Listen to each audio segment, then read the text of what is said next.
Ayan, magandang gabi po mga kapatid na guro, mga kababayan.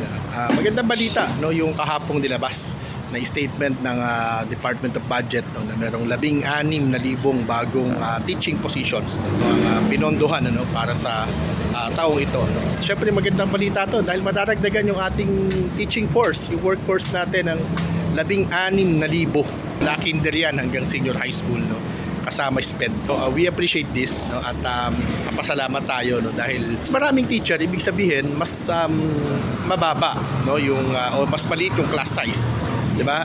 Ibig sabihin nito ay mas nakakapagturo ng maayos yung mga guro natin.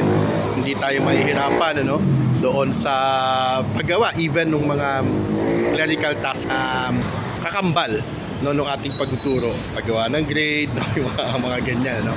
At of course, no, medyo mabibigyan natin ng individual na tutok, no, yung ating mga mag-aaral, di ba? Pero tanggapin natin, ano, na bagamat meron tayong 16,000 bago na mga items, ay kulang na kulang pa rin po ito. Kulang na kulang po ito, no. Sa standard pa lamang ng DepEd, no, ang sabi ng DepEd last year, kulang tayo ng more than 50,000 teachers, di ba? Sa standard ng DepEd yan, hindi pa natin ginagamit dyan yung international standard, no. So tayo ay nag-propose, no, din, ano, sa DepEd sa Kongreso, no, during our appearances, no, in Congress as resource person, ay binabanggit po natin, ano, na iba-iba, no, iba-iba ito, hindi absolute, no, yung class size, di ba? Halimbawa sa kinder at least 15, no, lamang dapat, no, sa primary grades 1 to 3, no, at least 25 o hanggang 30, no, yun na yung mataas, di ba? And the rest, no, 35, huwag naman natin pabuti ng 40, no. So pag kinuwenta po natin yan, baka kailanganin po natin ng additional, no, well, mahigit 100,000 pa, no, yung kailangan po natin, no. At yun po yung ating panawagan sa ating gobyerno, in particular of course, no, sa ating Pangulo, na magkaroon naman po ng political will, di ba?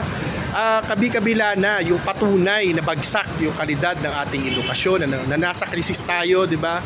FLEMS, PISA, no, and iba-iba pa, no, ng mga pag-aaral, no. So isalba natin, no, at may sasalba ito kung merong political will, lalo na ang ating Pangulo, na pondohan ang lahat ng pangangailangan ng ating sistema, no. At huwag unahin yung mga bagay, no, kagaya ng mga tupad, AIX, AKAP, no, itong mga dole outs po na ito. Huwag natin i-prioritize po ito. Huwag natin i-prioritize yung infrastructure, dahil yung dalawang bagay po na yan, prone na prone, no, doon sa corruption. Prone na prone yan sa pagkakawaldas. Pondohan po natin yung ating mga guro, no? Pondohan natin yung pag-hire ng mga guro. Pondohan natin yung aumento sa sweldo ng mga guro. Pondohan natin yung paggawa ng mga classrooms, no? Pag-aayos ng ating paaralan, ano? So para sa bata, di ba? Para sa mga guro natin, para sa bata natin, and of course para sa ating bayan, no?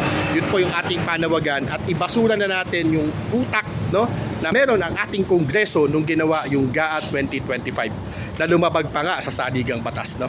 Yun lamang po, at yan ang hamon natin sa mga bagong uupo sa 20th Congress, sa mga bagong halal na senador, bagong halal na mga kongresista. Mabuhay po tayo. Maraming salamat, no. Ako po muli si Benjo Basas ng Teachers Dignity Coalition. Thank you.